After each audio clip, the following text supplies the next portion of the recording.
बगिया के खिलल कली लागलू, तोहके देखी के चंदा शर्मा जाई हो।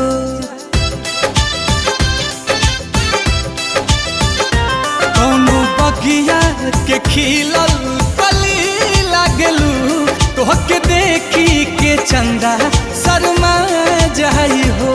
देखी के तोहके दिलावा बेकाबू भइल, रात के निंदिया दिनवा के चैना गइल, तुहरा सूरत पे भंवरा लुभा जाई हो। कौनो बगिया के खिलल कली लागलू, तोहके देखी के चंदा शर्मा